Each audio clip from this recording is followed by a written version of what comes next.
Let me say a couple, well, first let me plug the math club. Today at 5 o'clock, right over there in Martin 102, we'll have the math club.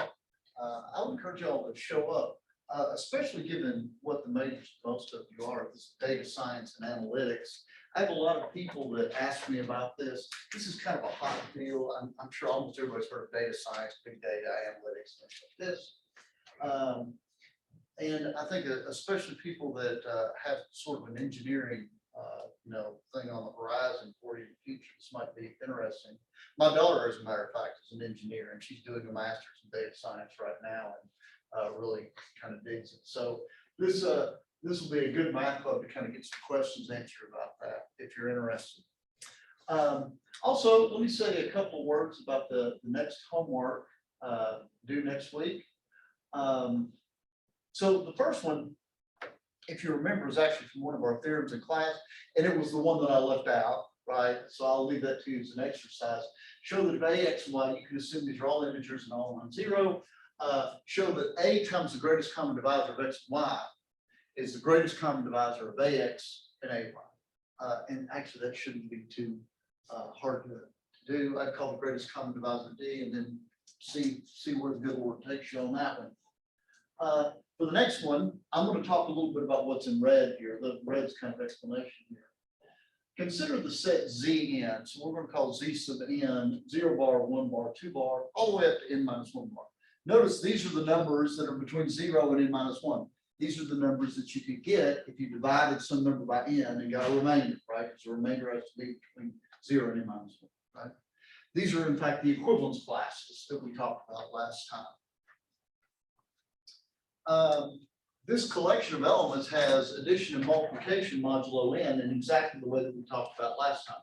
And I'll go through an example of some of these problems actually at the first of this class here. We say that one of these things with a hat on it, A bar, is a zero divisor if there is a non-zero one of these such that the product is 0. All right, I'll give you an example of that in a moment. Nilpotent is like zero divisor on steroids because, in fact, a power of A bar ends up being 0. And it's a unit if there is a B bar such that A bar times B bar is the 1 bar. Number 2, and actually there's a reason these are all together because these are related problems. The first one is kind of a background thing. Show that every element of Zn is either a unit or it's a zero divisor, one of the two. And my hint is, so here's kind of a hint. Suppose I take one of those things like X in 0 bar, 1 bar, all the way up to n minus 1. Suppose I pick one. What happens when I start taking powers of X? X squared, X cubed, X4. I can go forever, can't I? And I'll have an infinite list, right? Can this infinite list all be different things? Right? Because if I look at X, it's one of those n things. X squared is perhaps another one. X cubed is perhaps another one. Can all of them be different? How many powers of X are there? There's certainly infinitely many. How many possibilities can it be? Only n of them, right? So there has to be repetition at some point. So that's kind of my hint for that first problem. Number 2, make a table. So this is a little bit obnoxious, but I want you to get used to doing the modular arithmetic. Make a table listing the zero divisors, nilpotents, and units of Z mod 100. So you're going to have 100 things. Classify all 100 of them. Is it a zero divisor? Is it a unit? Is it a nilpotent? Let me point out that any nilpotent is zero divisor, but not every zero divisor is a nilpotent. I'll show you an example of that in a moment. Find the smallest positive integer n such that x to the m is equal to 1 bar for every x in Z mod 100 that is a unit. And actually, I'll give you a hint. There should be, I think there's 40 of those. And finally, find the last 2 digits of 8675309 and the 8675309 power. That is a related problem. The previous bits might help you on that. And number 3, show that if p bigger than 2 is a prime integer, such that p can be written as the sum of 2 squares. For example, this is what I mean.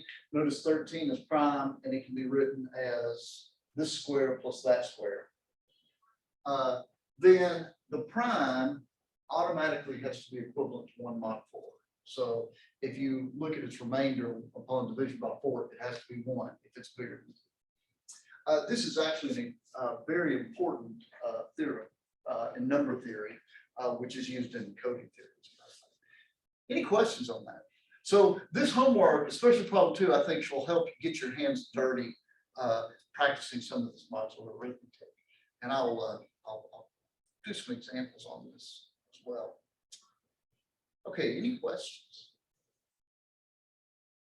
Okay. So let me give you the following definition. And this is in keeping with what we just talked about. Let n be a natural number.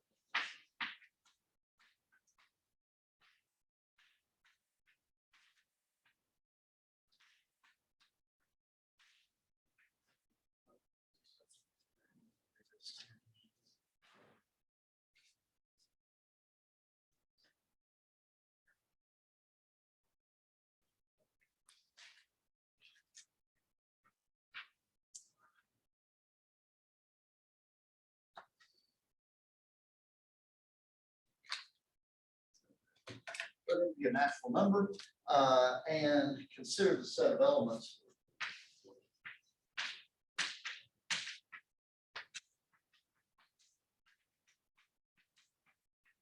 These are the set of equivalence classes.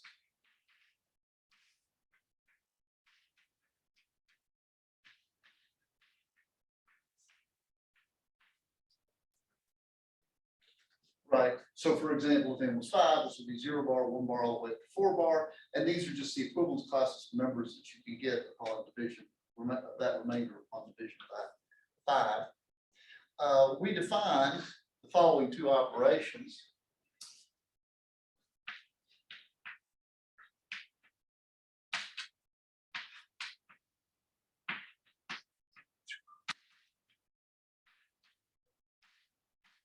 Okay, so this is, you might think of this as sort of similar to a set of numbers, but we're going to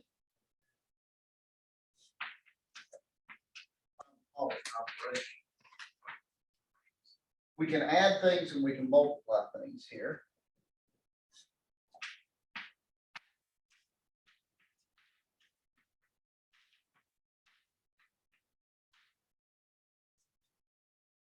And 2.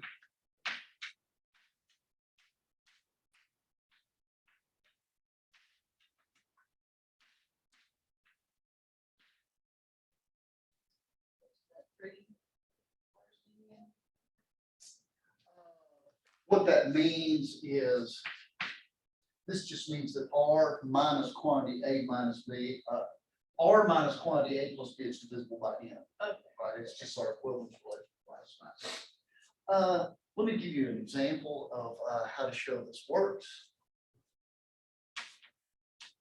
Let me start with C6. So in this case,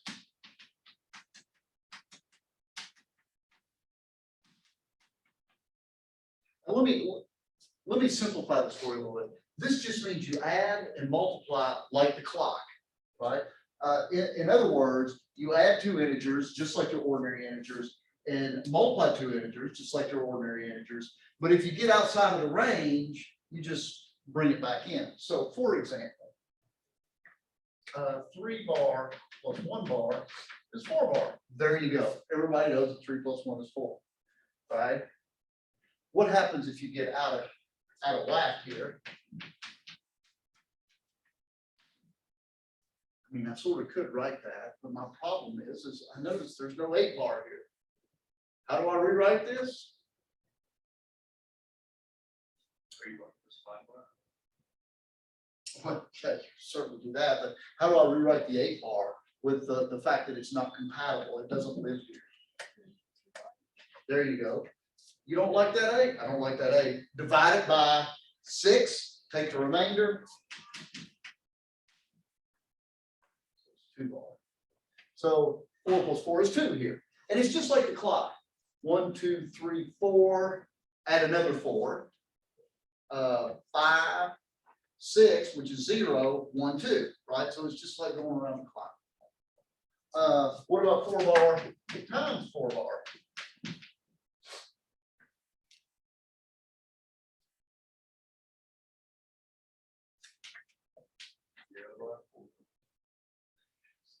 No, I don't think so. It's 4 bar. That's kind of weird, isn't it? Squares to itself. This is actually incredibly useful. Now, here's something that's a little bit wacky that you might not be used to in seeing in kind of these structures like this.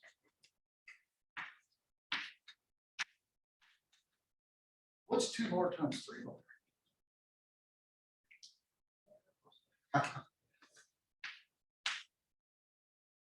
Notice 2 is not 0 and 3 is not 0, right? Because notice 0 is sort of, 0 performs the same sort of duty that 0 performs the integer. What happens when you add 0 bar to any of these? It leaves it alone, right? Just like the ordinary 0. I'm used to, in the integers, the real numbers, if I multiply 2 things and they're 0, one of them's got to be 0. Not true here, right? 2 bars not 0, 3 bars not 0, but their product is 0. There's one other place that you might have seen this before, and that might be in linear algebra, where I don't know if you remember this, but it's possible to multiply 2 non-zero matrices and get a matrix that's all zeros. Let's do kind of a bigger example of this. So let me sort of classify some things, and this is from the homework.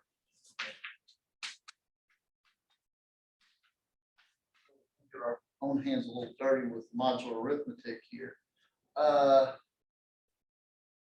We say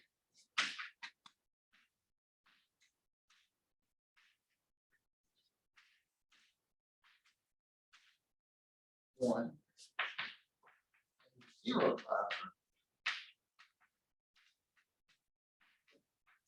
Yeah, there exists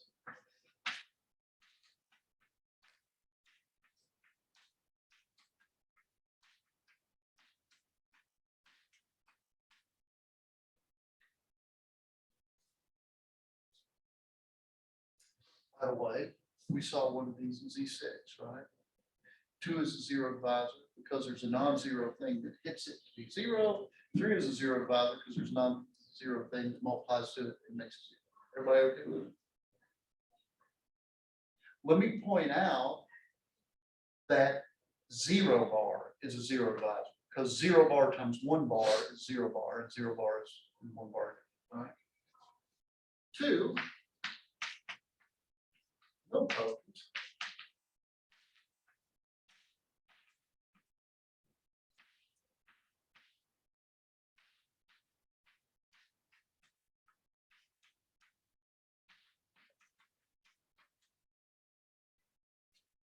If a big enough power, let me point out that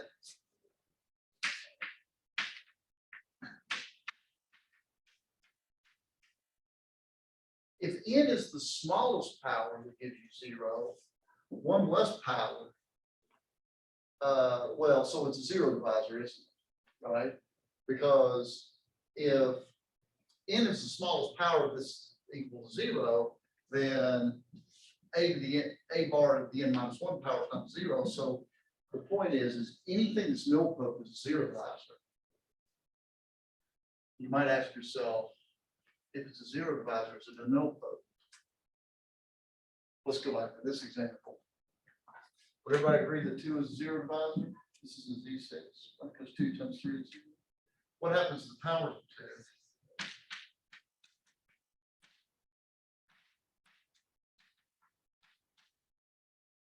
So far, so good.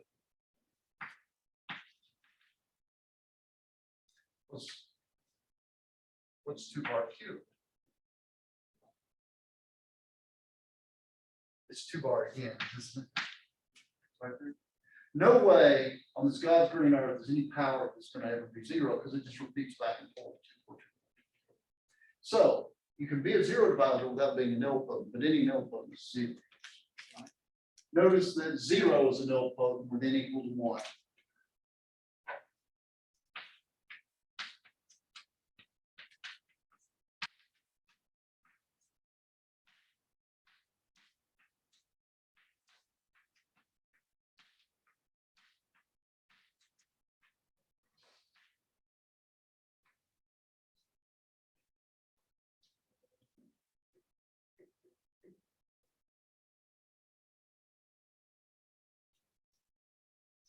Notice, again, any nilpotent is a 0 divisor.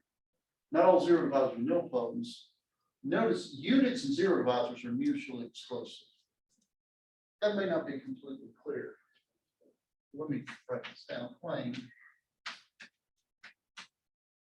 No unit is a 0 divisor.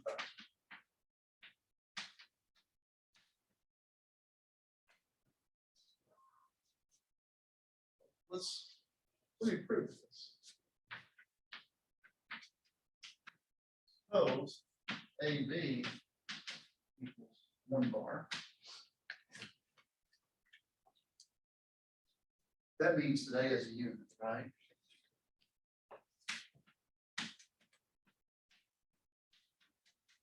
By the way, it also means that G is a unit. Now suppose A bar Z bar equals 0. Right? Now multiply this equation by V bar.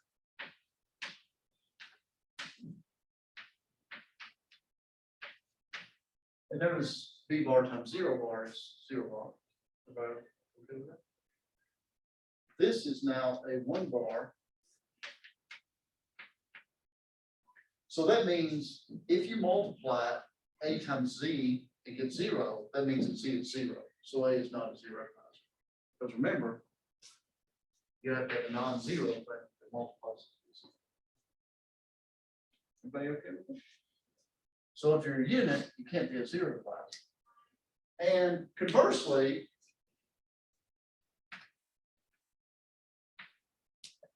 that is to say, the opposite is true. If you're a 0 divisor, you can't be a unit, right? See if you can show that. It's very similar to this. Okay. Any questions? All right. Now, have patience with me. Let's classify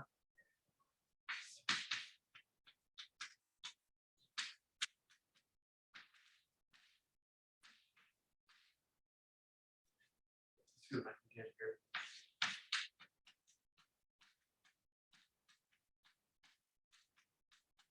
I want to know what these all are, and I want to see if you all can see a pattern. Start thinking about this. I want to know who's a 0 divisor, who's a unit, who's a nilpotent.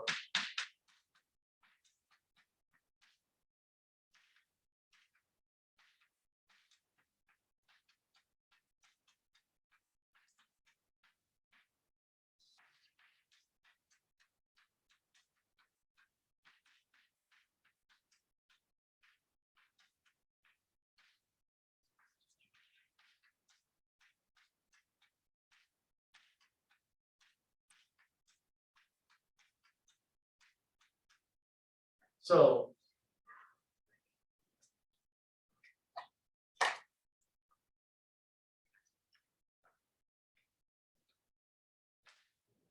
let's go white. I'm going to circle these. Units. Orange. 0 divisors.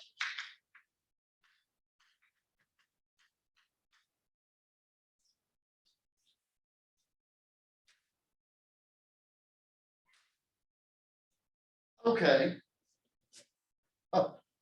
Let's get started, shall we? 0 is a 0 divisor, because I can multiply by 1 and I get 0, and 1 is not 0. 1 is a unit because it's inverse, if you will. When I multiply by 1, it's 1. What about 2?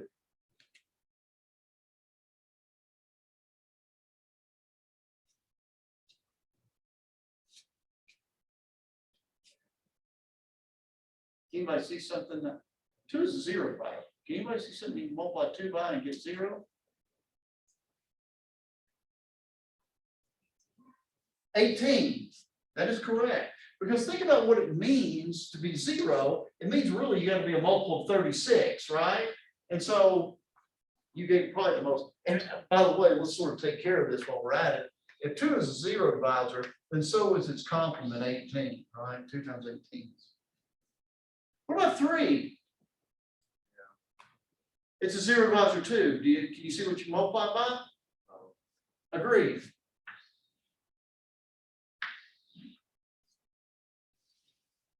Or what's that name? 0 or none. Right. 4 works with 18 as well, but you did me one better. 4 and 9 work as well. Huh. Everybody okay with this? Why does 4 work with 18? Well, because 4 times 18 is 72, which is a multiple of 36. What about 9? Unit. How do you know that? I guess it's not a factor of 36. That's how I thought about it. Okay, so you use the force, right? The force is strong on this one. That is correct, because 5 is relatively prime to 36. It's got no factor in common. How does this help? Let me do. What's that got to do with anything? And this connects back to the stuff we talked about further.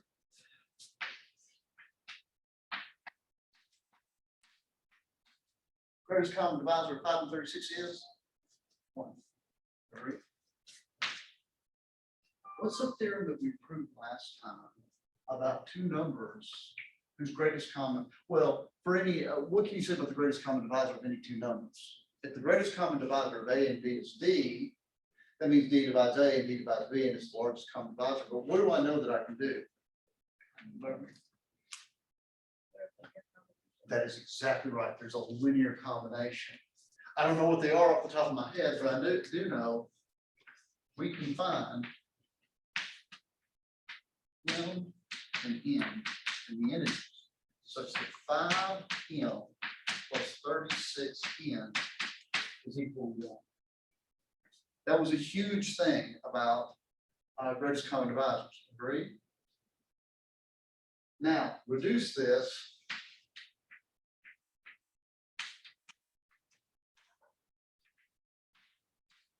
Mod 36. This means that 5M plus 36N is equivalent to 1 mod 36. In fact, these two are equal to each other. 5N minus 36 minus 1 is 0. Right? Everybody agree with that? What is 36 mod 36? It's 0, right? This is already divisible by 36. So this means that 5M is equivalent to 1 mod 36. Right? Okay.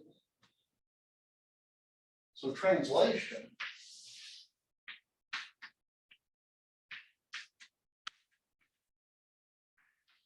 In Z mod 36, 5 bar times M bar, 1 bar.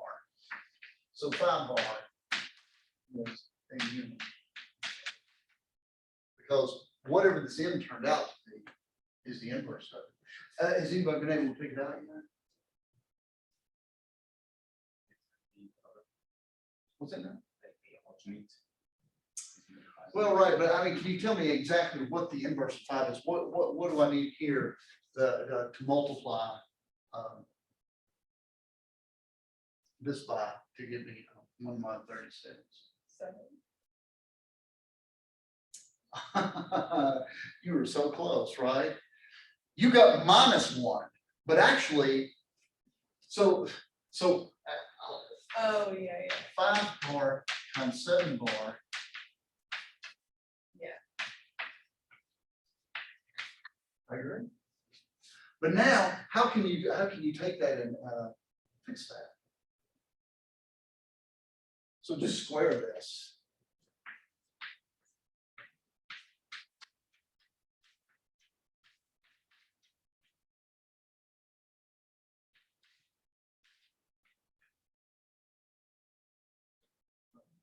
Let me see my notation here. Sorry about that.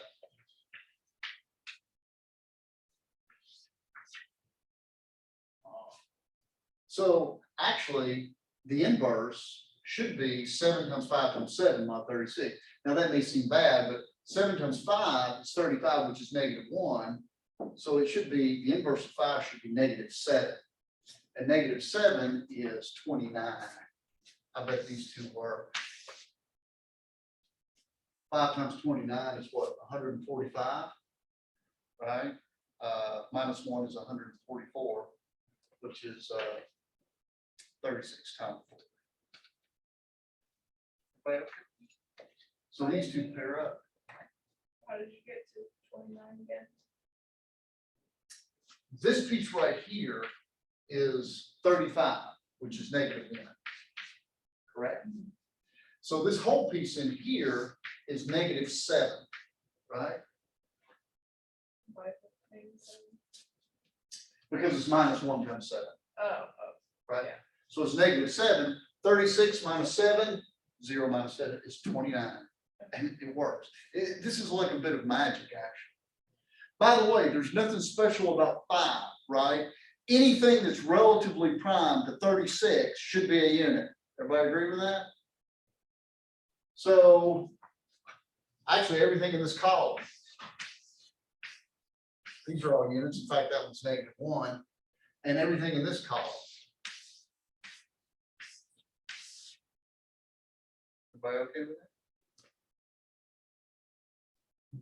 These two white columns here is everything that's relatively prime to 36. So it's got no 2s and it's got no 3s, right? Everybody agree with that? These columns is what's left over. In fact, notice these columns are the multiples of 6. These all have something in common with 36. The rest of these will be 0 divisors.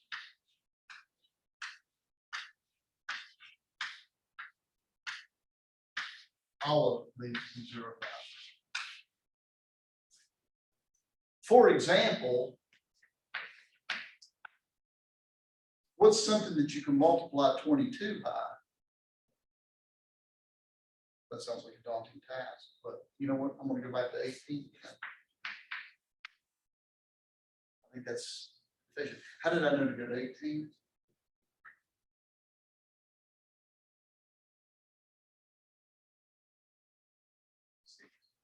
That's right. How many factors of 2 and 3? 2 and 3 are the only primes that divide 36, agreed? How many factors of 2 and 3 do I have here? I've just got a 2, right? To make this a multiple of 36, I need to pick up one more 2 and a pair of 3s. 18 is the best I can do.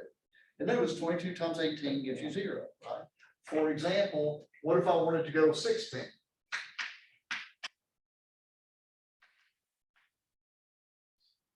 I've got overkill on my 2s. I've got more 2s than I need, right? Because to be a multiple of 36, 36 has got 2 2s and 2 3s, right?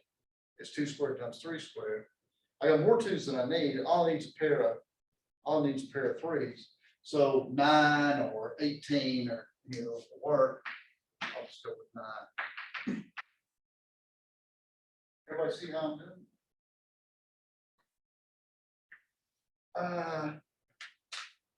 Let me ask you one more little brain teaser.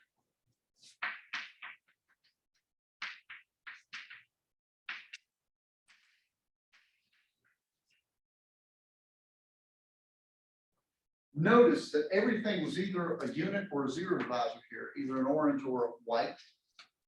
All right. Now, I did point out that nilpotents are also zero divisors. So I'm gonna put a red box around all the nilpotents. Now let me get you started here. Any one of these ZNs has zero as a nilpotent. In a very silly way, because 0 to the first power is 0. So, are there any others? There don't have to be in general, but there are here. Anybody see anything? Like, for example, is 2 a nilpotent? Well, let's look at the powers of 2. 2, 4, 8, 16, 32, then 64, my 36 is like 28. And then, what's that? You try 6. Okay, why didn't my 2 work? And why is your 6 gonna work? It goes to 0.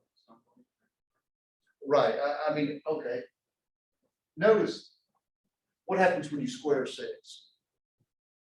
36, which is 0, right? 6 is gonna work. What was it about? My 2 didn't work, or it didn't appear to. I got up to 28. 28 times 2 is 56, which is now 20, times 2 is 40, which is 4. So now I'm over in that column. 4 times 2 is 8, 8 times 2 is 16, 16 times 2 is 32. And I've done 32 before.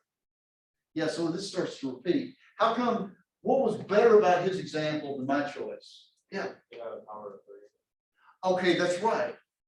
To have a power of something divisible by 36, right? So really what you're asking yourself is this: I've got a number, I want to take a big power of it, and that power has to be divisible by 36. You got to have a 2 and a 3 in it. Agreed? You have to have each of the prime factors that make up the 36. And that's all you need. It's an if and only if. Notice that that last column is what satisfies. So it has to be a multiple of 6. Everybody agree with that? So these are the nilpotents. The other zero divisors fail because no matter how many times you try to take powers of 8, you are never going to get a 3 in there. Never going to happen, right? No matter how many times you take powers of 9, you're never going to get that factor of 2 in there that you need, right? So the nilpotents are only down that far left column. Everybody understand that? Okay. Good, good.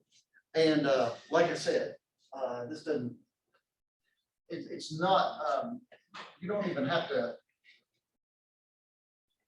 you can have examples of C mod n where everything except for 0 is a unit. And you can have examples of C mod n where everything except 0 is a zero divisor. Well, every zero divisor, with the exception of 0, is not nilpotent. Okay. Here's an example. Here's a quick example.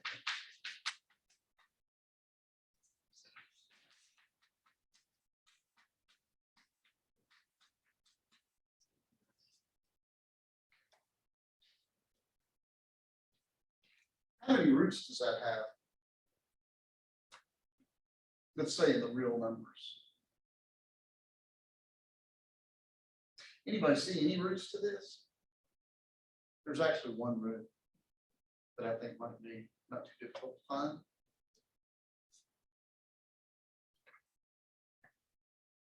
Anybody see something you can plug in? Something simple you can plug in and make that be 0?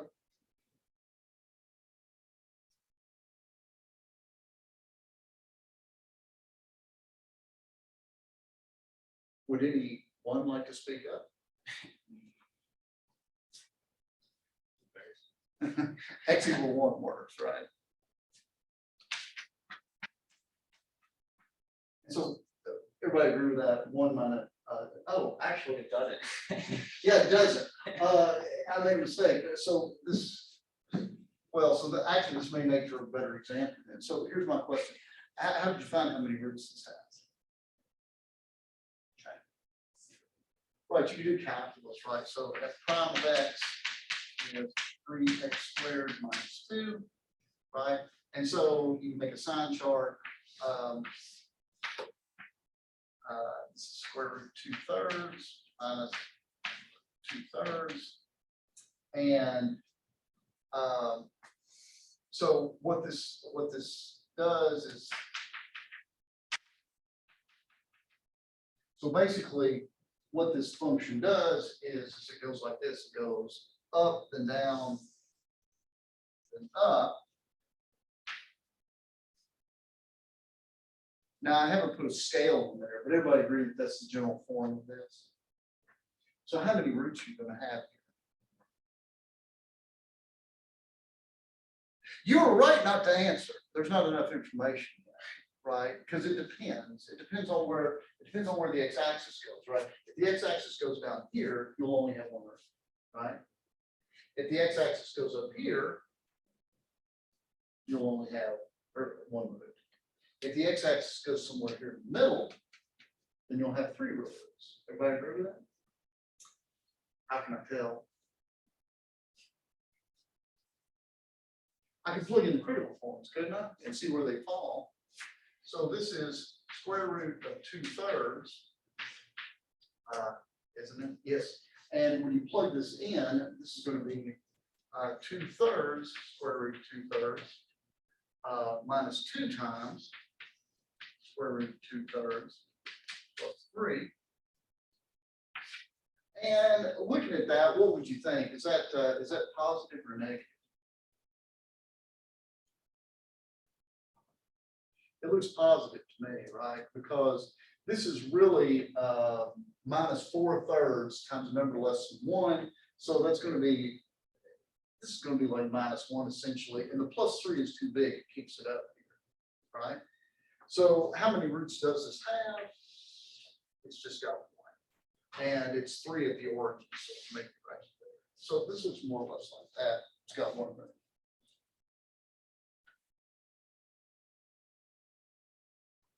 What if you went to the complex numbers? How many roots does this have? Anybody know? It's got, this one's got 1 real root. Two imaginary, right? Right, you'll have 2 complex conjugates. So you've got 1 real root here. So this will have a factor of x minus whatever that root is. You're going to be left with a quadratic, which you can do with the quadratic formula, right? So if you allow complex numbers, this will have 3 roots. Agreed? If I'd started this problem by saying this has got 4 roots, that would be ridiculous, wouldn't it? But I agree, because the degree is 3, so it has at most 3 roots, right? Things are different here, or can be different. An example.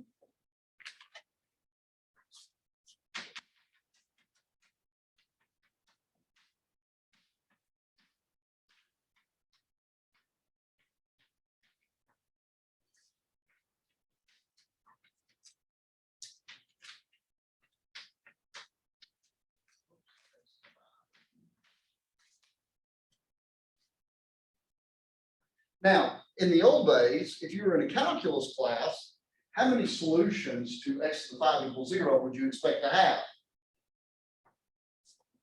Well, it depends on how you count, right? But in the real numbers, there's only 1 solution there. It's x equals 0. If you have a real number to the 5th power of 0, it's got to be 0. And sometimes people say, well, there's 5 roots and it's 0 repeated 5 times, something really stupid like that. But there's only 1 distinct root, right? How about in Z32?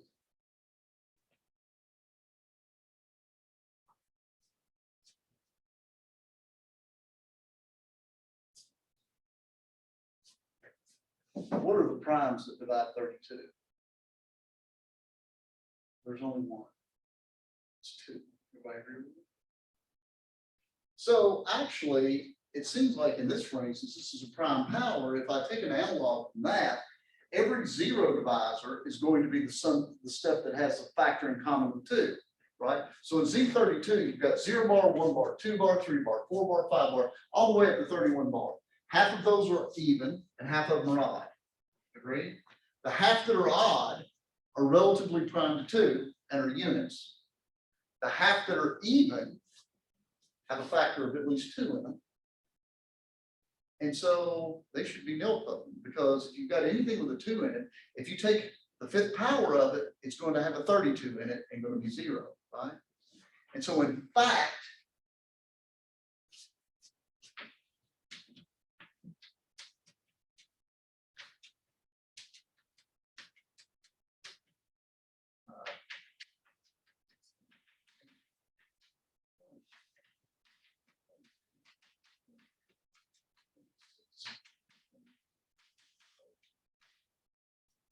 there are 16 solutions to this. Every one of these works, right? For example, 2 bar to the 5th is 32 bar, which is 0. 4 bar to the 5th is 64 bar, which is a mobile 32, which is 0. Every one of these works, because all you need is that 1 power of 2. There are 16 solutions.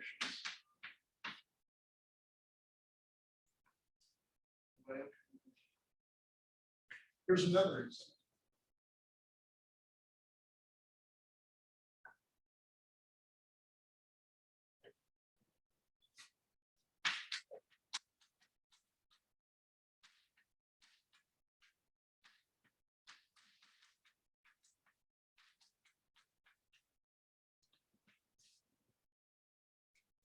Five is very special because it's prime. 5 by itself is not so special.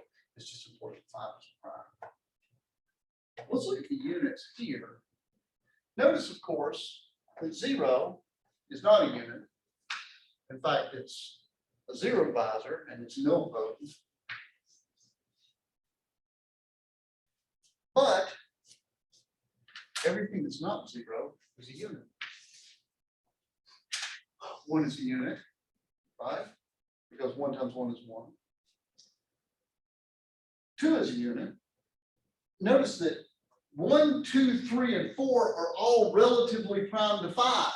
So they should have inverses, right? What can you multiply by 2 bar to get 1 bar? There you go, right? 2 bar times 3 bar, 6 bar, which is 1 bar. So these two are inverses of each other. 1 bar is its own inverse, and 4 bar better be its own inverse. And those 4 bar times 4 bar is 16 bar, which is this thing is very much like the real numbers and the rational numbers. What's different about the rational numbers and the integers? Every non-zero rational number has an inverse, right? 3/7, 7/3, etc. That's true for the reals. Every non-zero real number has an inverse, multiplicative inverse. This is true here. This is what's called a field, because every non-zero element has an inverse. Right? Now, what's strange about the complex numbers opposed to the real numbers? People always find it strange, and they have this unfortunate terminology about an imaginary number, right? What happens when you square I? When you square I, you get -1, right? This caused meltdown among the powdered hair types back in the 1800s. Oh, it's imaginary, right? It's an imaginary number. Somehow that implies it doesn't exist. I have a harder time believing in pi and e than I do in this number, because notice 2 squared in this particular thing is equal to 4.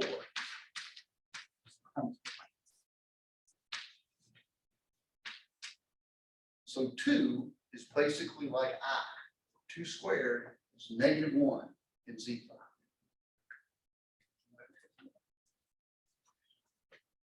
Let's find a couple of solutions to quadratics in Z5.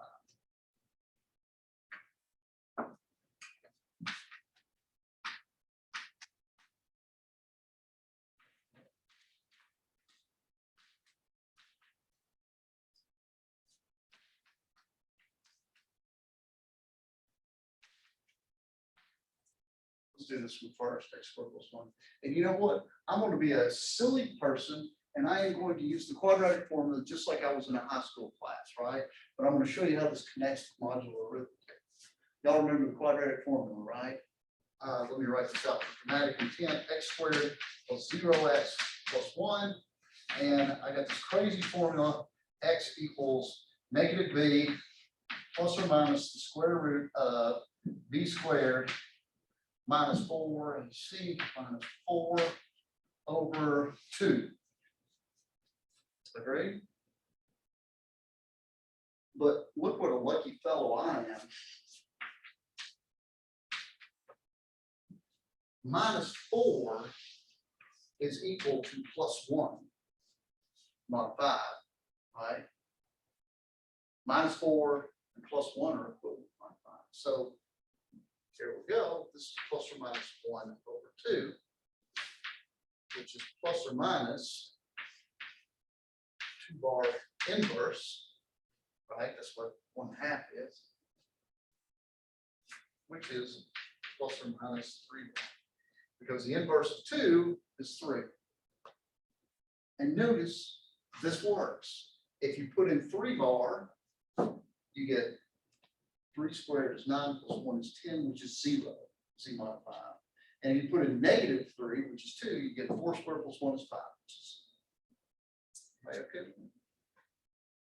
How do you get the 1 from the 4? Right, because this thing is the same as -1.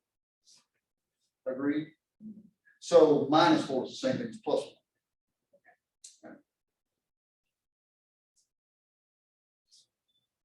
Okay, here's another one. And I'll do the same technique here.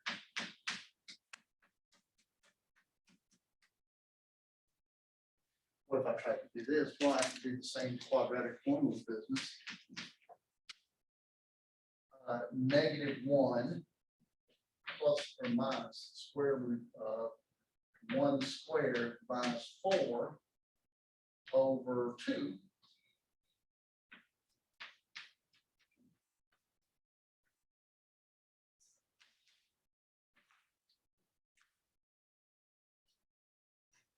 Right.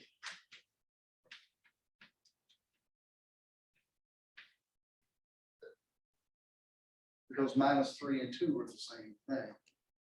This one does not have a solution though, mod 5. And the reason is this. Notice that 2, to be able to have a solution mod 5, I need for 2 to be a square mod 5.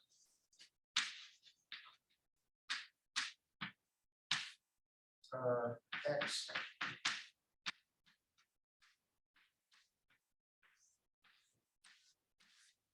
Zero, 1, 4, 4, 1. There's no 2 here. So this one has no solution because there is no square root of 2 to solve the equation.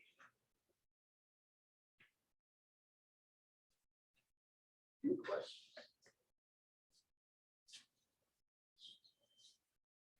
Let me give you one more example to go on.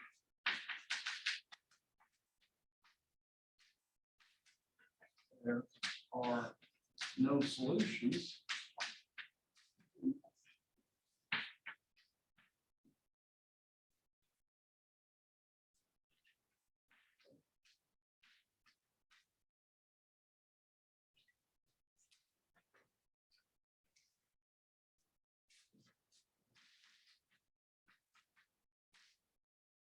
This is what's called the Diophantine equation. So assuming that you can plug in anything you want, X and Y for this, can you ever take a square minus 10 times another square and get 3? Maybe it's not clear, right? Like, for example, I might plug in 81 here, and let's see, I'd have to subtract off 10 times the square. It doesn't seem to work, right? Does this have a solution or not? And the answer is no.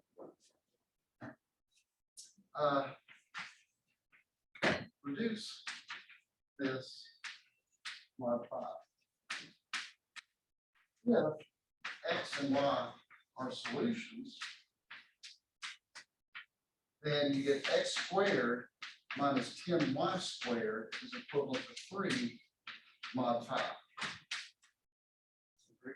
If you have the solution here, any solution should transpire to a solution mod 5. Just by reducing it. What's 10y squared equal to mod 5? What's 10? 10 is 0. So this gives